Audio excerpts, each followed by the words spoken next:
Hello and welcome to the Ilene Silverman Show. I'm your host Ilene, and on this week's program our guests feature the Shabbatones Chorus of North Central Florida with their upcoming March 9th concert, Music in Survival, honoring the compositions of great musical composers in the Nazi concentration camps, with rare book presentation from the U.F. Smathers Judaica Library. Stay with us. We'll be right back.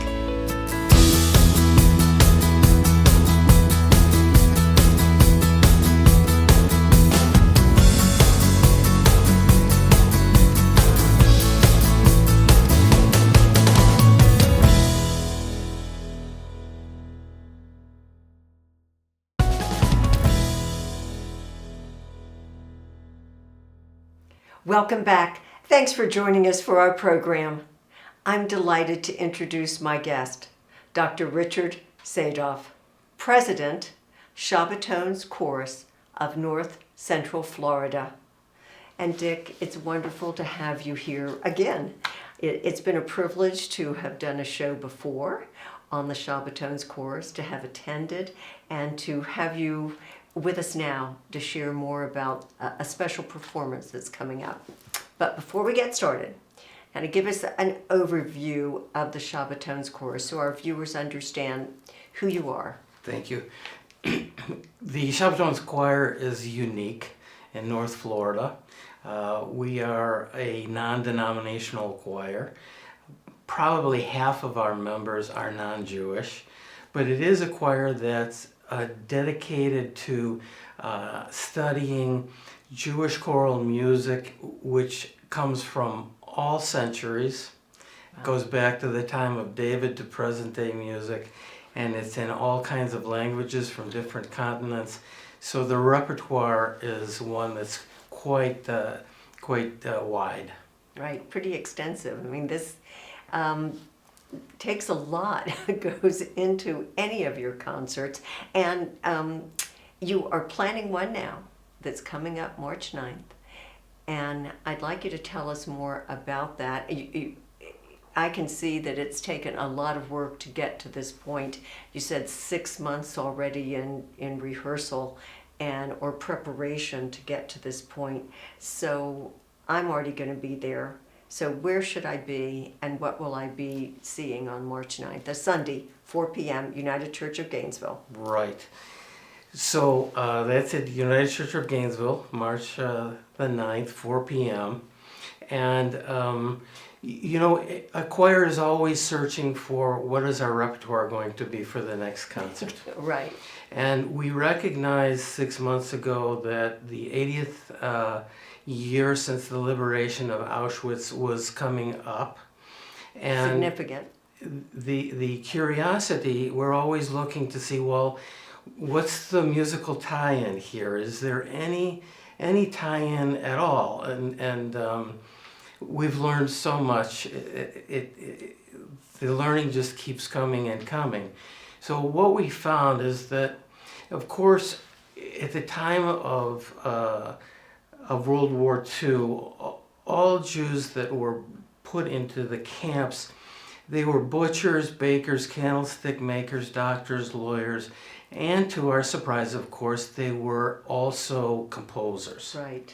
And it was a surprise for us to learn that the composers continued to compose even though they were in the camps. Even in the depths of what we can hardly even bring ourselves to imagine, they brought that art out in their soul. That was in their soul, and doctors would continue to try to help people. That was what the composers did, and when they had the opportunity, they searched for a scrap of paper to write some music, because that was their life.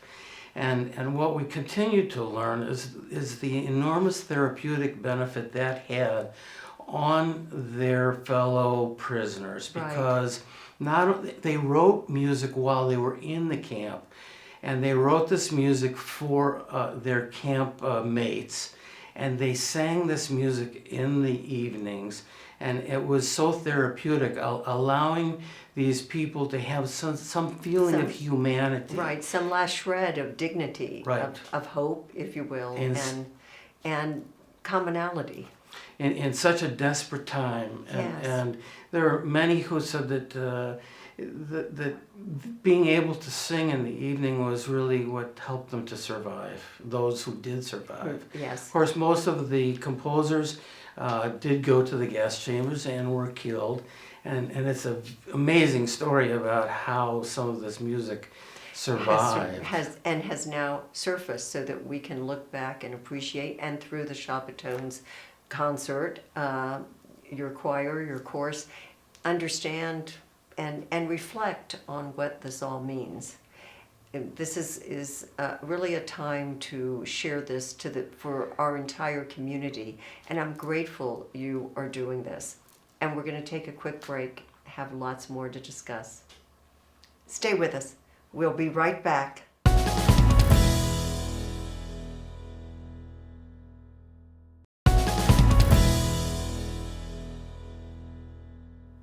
We're back discussing the Shabbatones chorus with Richard Sadoff. And Dick, this upcoming concert, we want you to share all that you can about it, but it is such a unique opportunity that you're presenting to us. How did all of this, take place? Come and let us know what to expect on March 9th. It was quite a journey of discovery, really. First of all, looking at what choral music might have been associated with 80 years ago in the camps. And again, such a big surprise to learn that all of these compositions that they were able to compose when they were in the camps. And our program is basically entirely choral works by the composers who wrote these compositions while they were in death camps.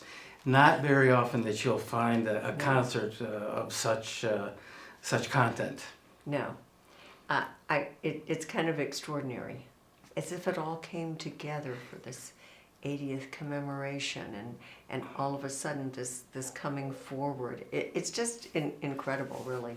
It really was a learning journey, and it wasn't easy, of course, to find the sheet music. And, I think not. And so after we found it, we were able to learn more about it, and the stories are quite amazing. You take, for example, the story of Ilene, which we sing.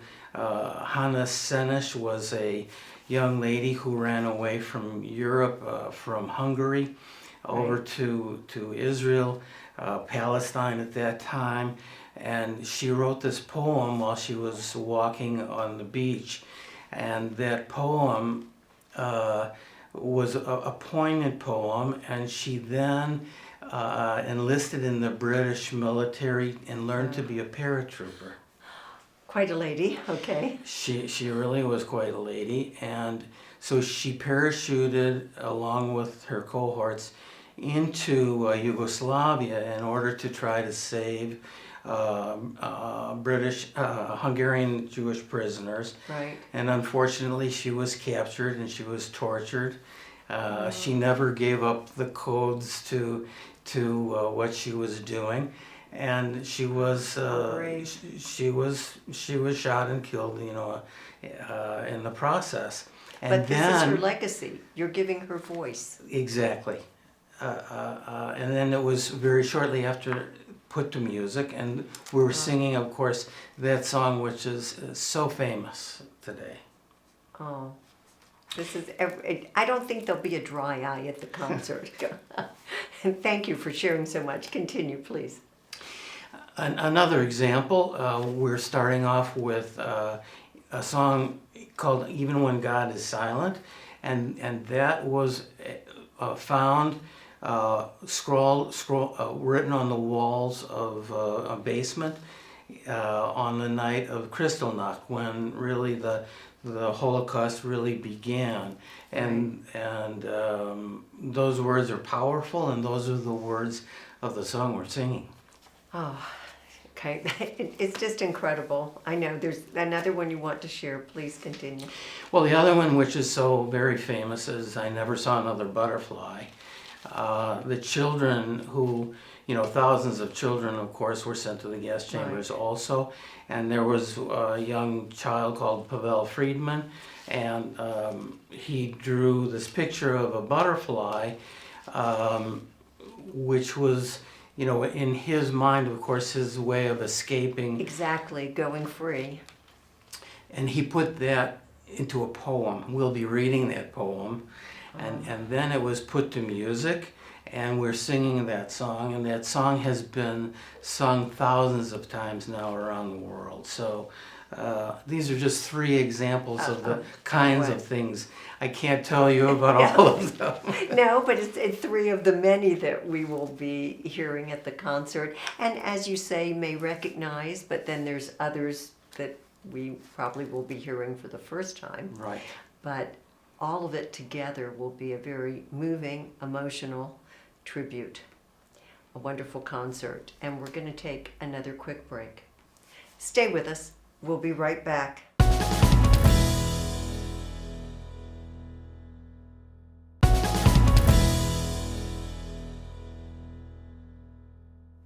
We're back discussing the Shabbatones chorus, and I am so pleased to introduce our guest, Rebecca Jefferson, curator, Price Library of Judaica, Smathers Library, University of Florida. And it's just an honor and a privilege to have you with us again, Rebecca. It's been a long friendship and many years since you've been on the show, and your association with the Shabbatones chorus, the upcoming concert, is just making it into a wonderful full circle.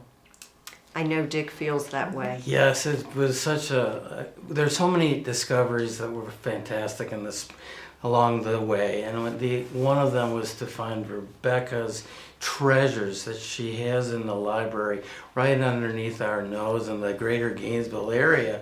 Little did we know that she had these incredible works that relate to what we're singing, and she's been kind enough to present that to the audience in our concert.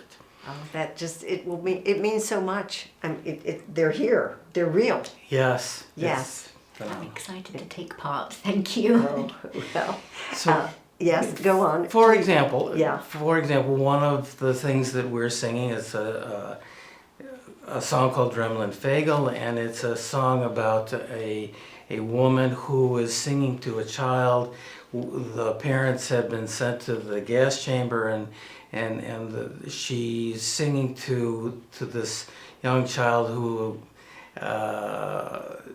has lost her parents, and it becomes a poem, which is then put to music. And now we've discovered.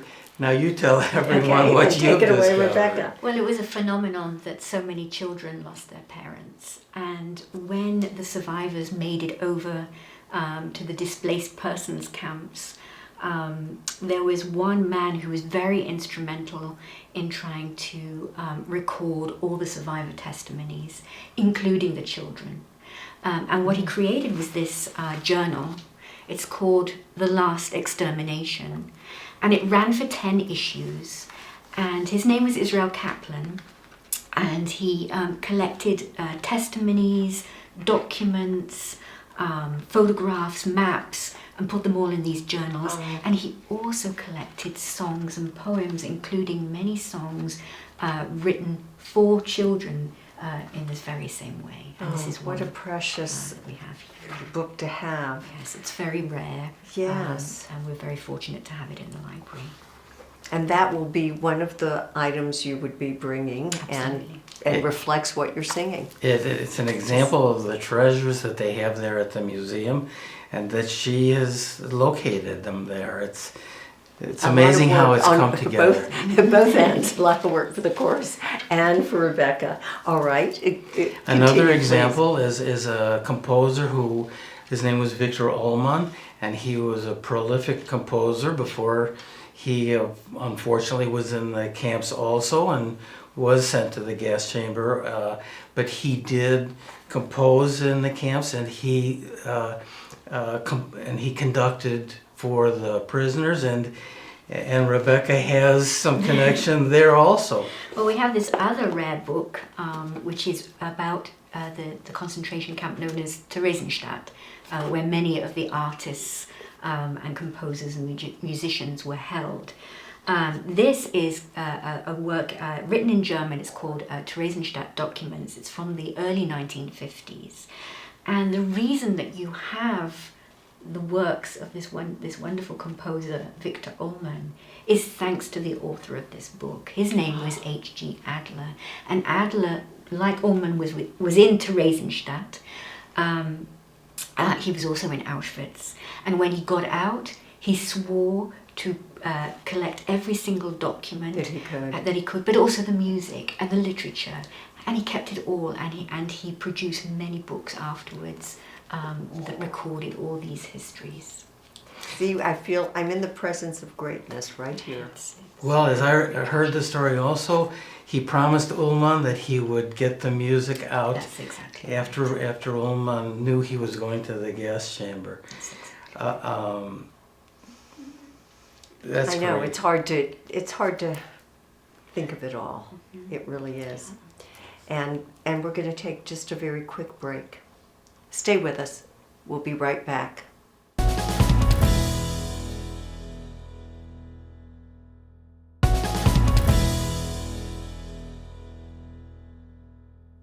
We're back talking with Dick Sadoff and Rebecca Jefferson. And Rebecca, this one more book that with Dick ties into the concert. Share that with us, please. So this is the Partisan Song, which we're singing. The Partisan Song was written from the Vilna Ghetto, and that's in the concert, and we were just so thrilled to find the treasure right under our nose again that Rebecca had, and she's going to share with us this treasure right under our nose.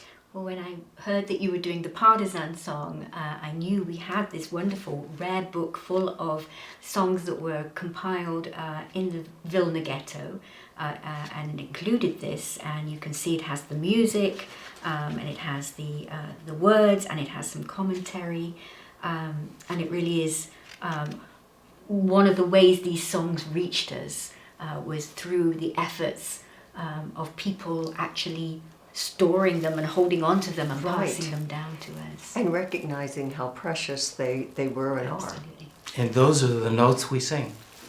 It touches my heart. It just brings it all together. And this is from when?